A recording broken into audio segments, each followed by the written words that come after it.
Hey guys, समर्थ classes के online YouTube channel में आप सभी का एक बार फिर से स्वागत है। लास्ट लेक्चर में हमने 10th की मैथमेटिक्स क्लासेस स्टार्ट की थी। उसी सीरीज को आगे बढ़ाते हुए आज हम स्टार्ट करने जा रहे हैं 12th की मैथमेटिक्स क्लासेस। तो पूरी प्लेलिस्ट आपके लिए अवेलेबल रहेंगी, लगातार वीडियोस आते रहेंगे। अभी आपको क्या करना है, फटाफट से अपने दोस्तों के साथ इस चैनल को शेयर कर देना है, सब्सक्राइब करवा देना है, जिससे क्या है ज़्यादा से ज़्यादा जैसे ही हमारे सब्सक्राइबर बढ़ेंगे हम लाइव क्लासेस का अरेंजमेंट भी आपके लिए करने लगेंगे, जिससे इंटरेक्टिव क्लासेस वो बन जाएगी। आप जो भी आपके डाउट्स हैं वो लाइव चैट के दौरान आप पूछ पाएंगे। चलिए, तो हमारा जो आज 12th का जो हम टॉपिक डिस्कस करने वाले हैं वो डिटर्मिनेंट है। उससे पहले मैं 2 मिनट आपसे बात करना चाहूँगा कि हम जो भी डिटर्मिनेंट या जो भी 12th के टॉपिक्स पढ़ेंगे वो जेई बेस्ड में आपको पढ़ाऊंगा, जेई मेन और आईआईटी जेई बेस्ड। प्लस आपके जो बोर्ड एग्जाम होते हैं, सीबीएसई हो, आरबीएसई हो, किसी भी स्टेट का हो, उस बोर्ड रिलेटेड भी मैं आपको प्रॉपर पढ़ाने वाला हूँ। हम क्वेश्चंस भी करने वाले। क्लियर है? तो हमारा जो आज का टॉपिक है वो है डिटर्मिनेंट। डिटर्मिनेंट को हिंदी में क्या बोलते हैं? सारणिक। हिंदी और इंग्लिश मीडियम दोनों मीडियम वाले बच्चे इस वीडियोस को देख सकते हैं। आपको क्या करना है, डिस्क्रिप्शन में सभी सोशल साइट्स की लिंक दी हुई है, वहां जाके सभी सोशल साइट्स को ज्वाइन कर लेना जो भी आप चलाते हैं, और हमारे साथ जुड़ जाना है। ठीक है? टेलीग्राम पे हम आपको प्रॉपर पीडीएफ अवेलेबल करा देंगे। चलिए, तो ये रहा इंट्रोडक्शन टाइप का जो पार्ट था। अब हम प्रॉपर हमारी स्टडी चालू करते हैं क्लास 12th की मैथमेटिक्स की। तो हमारा जो पहला टॉपिक है वो है डिटर्मिनेंट, सारणिक। तो सारणिक होता क्या है, थोड़ा सा इसके बारे में लिख लेते हैं, फिर मैं आपको पूरा प्रॉपर समझा दूंगा। इफ टू लीनियर इक्वेशन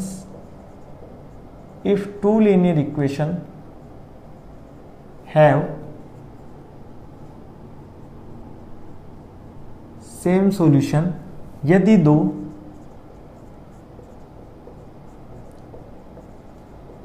दो रैखिक समीकरण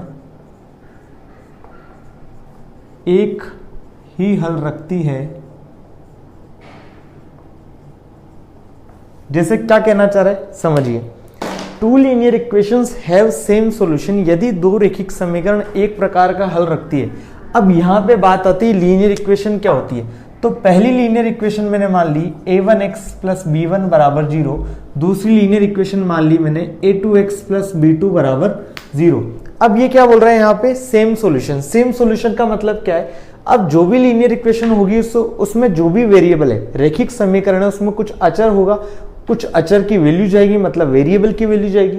यहां से वेरिएबल क्या आएगा, a1x प्लस b1 बराबर 0 है। इट मींस a1x बराबर क्या है, माइनस b1। तो यहां से x बराबर आ जाएगा माइनस का b1 बाय a1। अगर यहां से x की वैल्यू निकालू तो वो आएगी माइनस का b2 बाय a2। तो ये क्या बोल रहा है कि two linear equations have same solution, यदि दो रैखिक समीकरण एक प्रकार का हल रखती है या एक ही हल रखती है, तो जो उससे एक्सप्रेशन आएगा, जो उससे व्यंजक बनेगा, वही आपका डिटर्मिनेंट कहलाता है। तो x बराबर minus b1 by a1, x बराबर माइनस b2 बाय a2।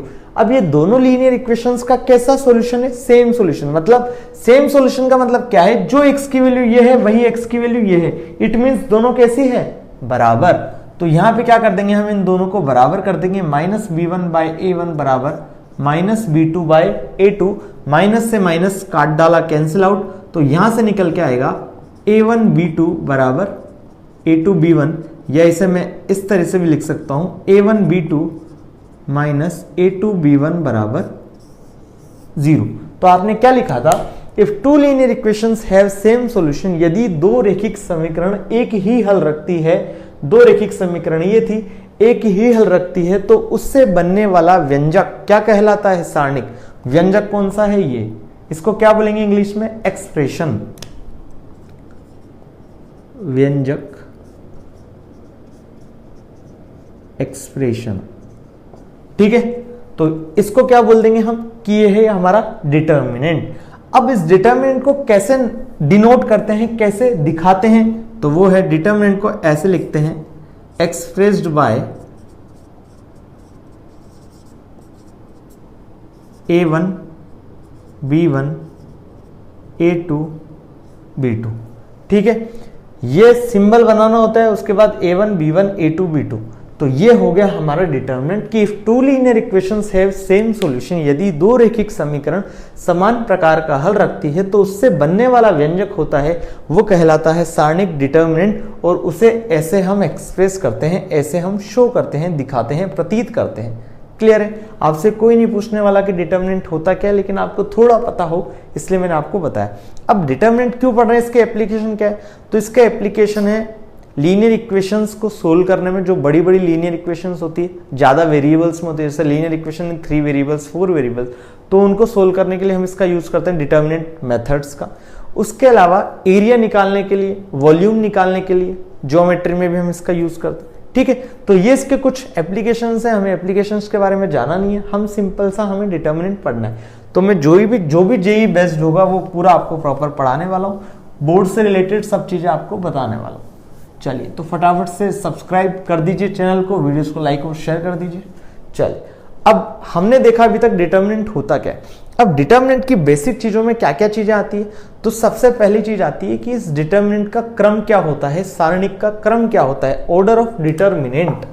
तो पहला जो हमारा टॉपिक है वो है ऑर्डर ऑफ डिटर्मिनेंट, सारणिक का क्रम। अब सारणिक का क्रम क्या होता है, जब भी आपसे पूछे तो आपको बताना है number of rose into number of columns, पंक्तियों की संख्या इनटू स्तंभों की संख्या। ठीक है, अब फॉर एग्जांपल ये डिटरमिनेंट मैंने ले लिया एक A11, A12, A13, A21, A22, A23, A31, A32, A33। ध्यान दीजिए ये क्या है, एक डिटरमिनेंट। अब ये 11, 12, 13 लिखा है, इसका क्या मतलब है? तो 11 का मतलब है, पहले ध्यान दीजिए, ये जो है इसको क्या बोल दूंगा मैं, रो। ये जो वर्टिकल इनको क्या बोल दूंगा, कॉलम्स। तो इसमें गिन के बताइए नंबर ऑफ रोज कितनी है, नंबर ऑफ कॉलम्स कितनी है। तो कोई भी बच्चा मेरे को बता देगा कि सर 1, 2, 3। तो 3 क्या है इसमें, रोज, मतलब 3 पंक्ति है, 1, 2, 3, और 3 ही क्या है, कॉलम। तो जब भी आपसे पूछा जाए कि सारणिक का क्रम क्या है, तो सारणिक का क्रम होता है number of rose into number of columns, number of rose cross number of columns. तो नंबर ऑफ रोज कितने हो गए इसमें, 3, नंबर ऑफ कॉलम कितने हो गए, 3।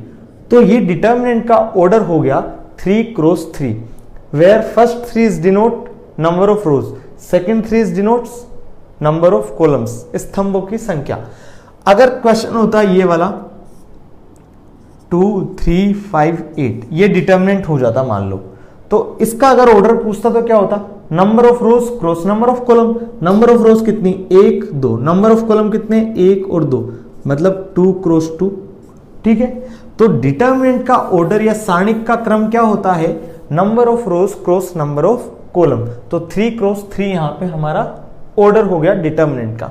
अब ध्यान दीजिए, number of rose number of column अलग अलग हो सकते हैं, लेकिन जब भी डिटर्मिनेंट की बात आएगी तो नंबर ऑफ रोज जितने होंगे उतने ही क्या होंगे, नंबर ऑफ कॉलम्स। मतलब सारणिक में हमेशा पंक्तियों की संख्या और स्तंभों की संख्या क्या होती है, बराबर। जब हम नेक्स्ट चैप्टर पढ़ेंगे मैट्रिक्स, जिसे हिंदी में बोलते हैं आव्यूह, तो उसमें मैं आपको बताऊंगा कि मैट्रिक्स जो होता है उसमें नंबर ऑफ रोज और नंबर ऑफ कॉलम अलग अलग हो सकते हैं, लेकिन हमेशा डिटर्मिनेंट की बात करूं तो उसके लिए स्क्वायर मैट्रिक्स ही होनी पड़ेगी। अब स्क्वायर मैट्रिक्स क्या होती है वो हम उसी चैप्टर में डिस्कस करेंगे। आपको अभी के लिए इतना से याद रखना है कि जो डिटर्मिनेंट होता है, सारणिक होता है, उसमें नंबर ऑफ रोज और नंबर ऑफ कॉलम्स बराबर होते हैं। पंक्तियों की संख्या और स्तंभों की संख्या हमेशा बराबर होती है। तो आप क्या लिखेंगे, सारणिक में हमेशा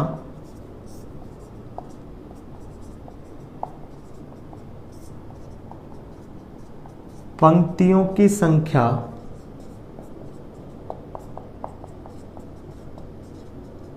बराबर स्तंभों की संख्या in determinant number of rows equals to number of columns. Clear है? अब ध्यान दीजिए, ये डिटर्मिनेंट था, ये हमारा ऑर्डर ऑफ डिटर्मिनेंट कंप्लीट हो चुका है, लेकिन फिर भी मैं इसके बारे में आपको थोड़ी अलग अलग चीजें बता देता हूँ। ये क्या है बेसिकली हमारा R1, ये पूरा क्या है रो 1, तो इसे हम नोट कर देंगे, डिनोट कर देंगे R1 से। हिंदी मीडियम वालों इसे आपको R1 ही लिखना है, हर कोई टीचर आपको R1 लिखाएगा, ऐसा नहीं लिखेगा भाई कि ये क्या है पंक्ति 1 है। ठीक है, तो R1 से ही इसे हम जानेंगे। ये क्या है बेसिकली रो 2 मतलब R2, ये क्या है रो 3, ये पूरा क्या है कॉलम 1, ये क्या है पूरा कॉलम 2, ये पूरा क्या है कॉलम 3। तो जो क्षैतिज होती है मतलब हॉरिजॉन्टल जो एलिमेंट्स होते हैं, अवयव होते हैं, वो तो क्या होते हैं नंबर ऑफ रोज में आते हैं, और जो वर्टिकल होते हैं ऊर्ध्वाधर होते हैं वो क्या होते हैं नंबर ऑफ कॉलम्स। तो डिटर्मिनेंट में हमेशा नंबर ऑफ रोज और नंबर ऑफ कॉलम्स हमेशा बराबर होंगे। पहला जो होगा ऑर्डर में वो नंबर ऑफ रोज दिखाता है, सेकंड वाला दिखाता है नंबर ऑफ कॉलम। तो ध्यान दीजिए, अगर मैं बोलूं कि 3 ऑर्डर का डिटर्मिनेंट बनाओ, 3 ऑर्डर का डिटर्मिनेंट से क्या मतलब है मेरा कि नंबर ऑफ रोज भी 3 है, नंबर ऑफ कॉलम्स भी 3 है। 3 ऑर्डर बोल दिया और डिटर्मिनेंट बोल दिया, तो डिटर्मिनेंट में मैं जानता हूं कि डिटर्मिनेंट होता ही वो है जिसमें नंबर ऑफ रोज और नंबर ऑफ कॉलम्स हमेशा क्या होंगे बराबर। तो 3 ऑर्डर बोला इसका मतलब रो भी 3 है और कॉलम भी 3 है। 2 ऑर्डर बोला इसका मतलब नंबर ऑफ रो भी 2 है और कॉलम भी 2 है। आई थिंक ये सब क्लियर हो गया होगा। अब हमें जो देखना है नेक्स्ट टॉपिक वो है एक्सपेंशन ऑफ डिटर्मिनेंट। ठीक है, तो नेक्स्ट टॉपिक है हमारा एक्सपेंशन ऑफ डिटर्मिनेंट।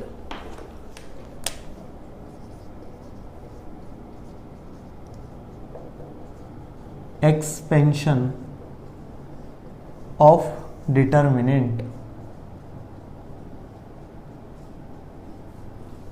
सारणिक का प्रसार। ठीक है, कि डिटर्मिनेंट दे तो दिया उसने, उसे सोल्व कैसे करेंगे।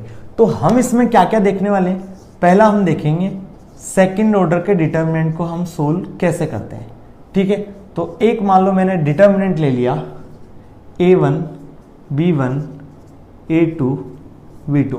अब आपको इसकी वैल्यू निकालनी है, तो इसकी वैल्यू कैसे निकालते हैं, सबसे पहले आपको ये क्रॉस प्रोडक्ट करना है, उसके बाद ये क्रॉस प्रोडक्ट करना और बीच में क्या लगा देना है माइनस। तो इसका आंसर क्या हो जाएगा A1 B2, इसको प्रोडक्ट किया इसके साथ, इसका गुणा किया इसके साथ माइनस इसका गुणा इसके साथ A2 B1। तो ये हो गया इसकी वैल्यू, सेकंड ऑर्डर के डिटरमिनेंट को निकालने का तरीका।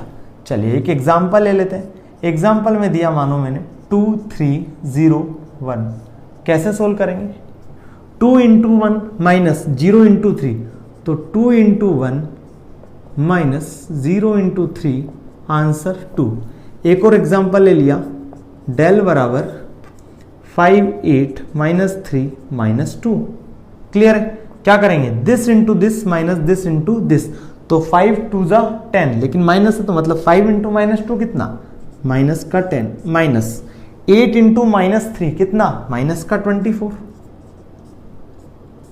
तो माइनस 10 प्लस 24 कितना 14। इट मीन्स हमें कुछ भी नहीं करना, सेकंड ऑर्डर का डिटर्मिनेंट निकालने में this into this minus this into this.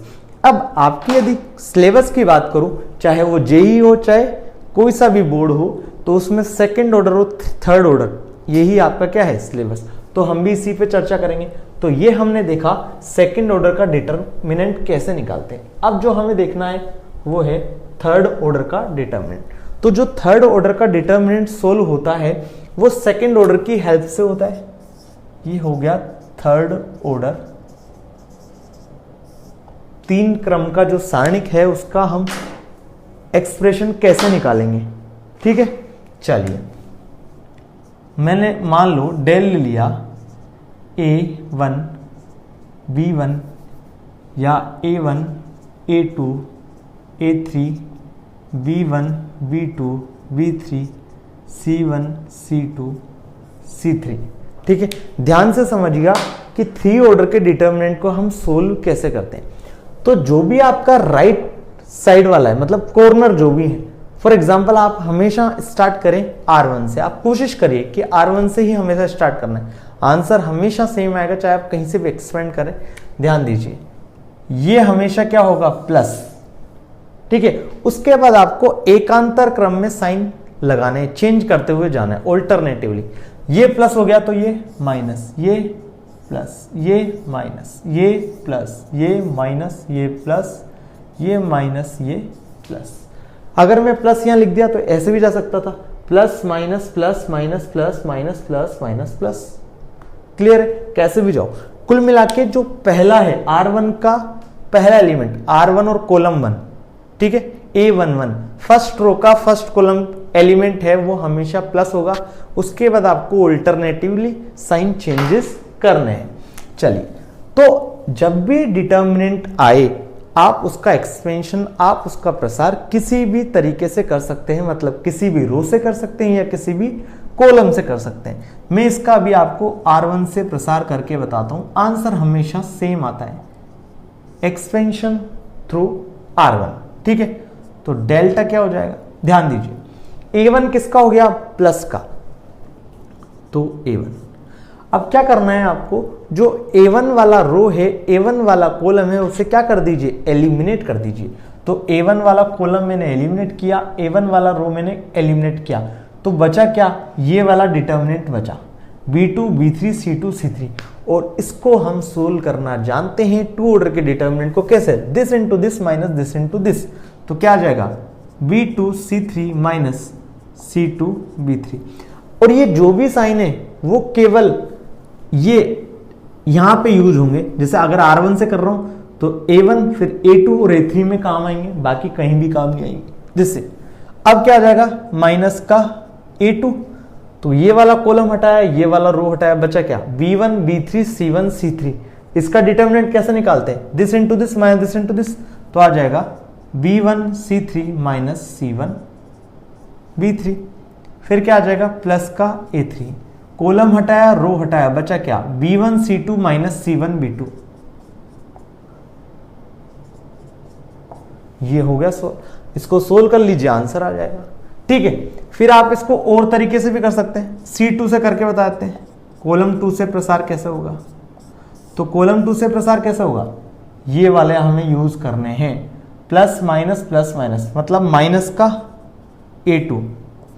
अब माइनस A2 लिया तो ये कॉलम हटाओ, ये रो हटाओ, बचा क्या, दिस दिस दिस दिस, मतलब B1 C3 minus C1 B3।